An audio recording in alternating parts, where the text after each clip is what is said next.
Assalamualaikum warahmatullahi wabarakatuh. Perkenalkan, nama saya Salus Miring dengan NIM C1F018050 dari kelas R006 Ekonomi Islam Fakultas Ekonomi dan Bisnis Universitas Jambi. Oke, kembali lagi saya akan mempresentasikan PPT saya guna untuk menyelesaikan tugas mata kuliah akuntansi syariah dengan judul Kerangka Dasar Penyusunan dan Penyajian Laporan Keuangan Syariah. Lanjut, poin-poin yang akan kita bahas. Yang pertama itu kerangka dasar penyusunan dan penyajian laporan keuangan syariah. Yang kedua, konsep dasar akuntansi menurut AAOV dan pemikir Islam. Langsung ke poin pertama, yaitu kerangka dasar penyusunan dan penyajian laporan keuangan syariah. Di sini memiliki beberapa poin yang termasuk dalam kerangka dasar penyusunan dan penyajian laporan keuangan syariah. Yang pertama, satu, asas transaksi syariah. Berdasarkan KD PPLK Syariah, transaksi syariah berdasarkan prinsip ada 5. Yang pertama, persaudaraan atau ukhuwah. Yang kedua, keadilan. Di dalam keadilan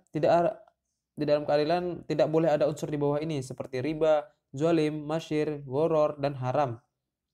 Yang ketiga, kemaslahatan atau maslahah. Yang keempat, keseimbangan atau tawazun.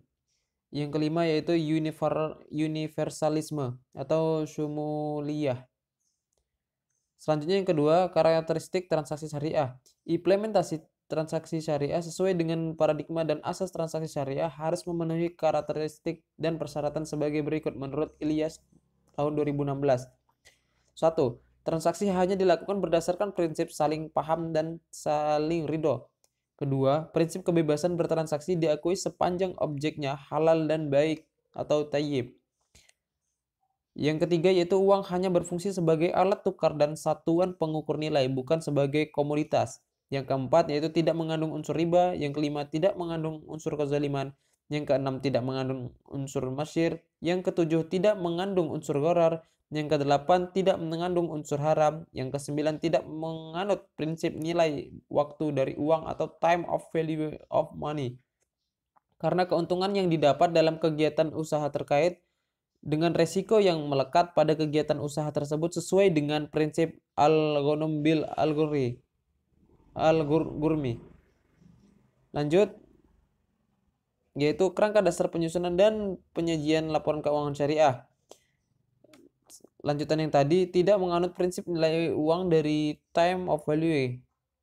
Yang ke-10, transaksi dilakukan berdasarkan suatu perjanjian yang jelas dan benar serta untuk keuntungan semua pihak tanpa merugikan pihak lain sehingga tidak diperkenankan. Yang ke-11, menggunakan standar ganda harga untuk satuan akad serta tidak menggunakan dua transaksi bersamaan yang berkaitan dalam satu akad. Yang ke-12, tidak ada distorsi harga melalui rekayasa permintaan maupun melalui rekayasa penawaran. Dan yang terakhir yaitu tidak mengandung unsur kolusi dengan suap menyuap. Konsep dasar akuntansi menurut AAOV dan pemikir Islam. Yang pertama yaitu relevan. Syarat ini berhubungan dengan proses pengambilan keputusan sebagai alasan utama untuk disusunnya laporan keuangan. Yang kedua dapat diandalkan. Syarat ini berhubungan dengan tingkat keandalan informasi yang dihasilkan dalam syarat harus memiliki penyajian yang wajar atau objektif dan netral. Yang ketiga, dapat dibandingkan. Informasi keuangan dapat dibandingkan antara lembaga keuangan syariah dan di antara dua periode akuntansi yang berbeda bagi lembaga keuangan yang sama. Yang keempat yaitu konsisten. Metode yang digunakan untuk perhitungan dan pengungkapan akuntansi yang sama untuk dua periode penyajian laporan keuangan. Yang kelima, dapat dimengerti. Informasi yang disajikan dapat dimengerti dengan mudah bagi rata-rata pengguna laporan keuangan. Oke, terima kasih. Mungkin itu saja yang dapat saya sampaikan. Kurang dan lebihnya saya mohon maaf dan kembali lagi saya ingatkan bahwasanya kekurangan itu datangnya dari saya pribadi dan kelebihan itu datangnya dari ridho Allah Subhanahu wa taala. Saya akhiri, wassalamualaikum warahmatullahi wabarakatuh.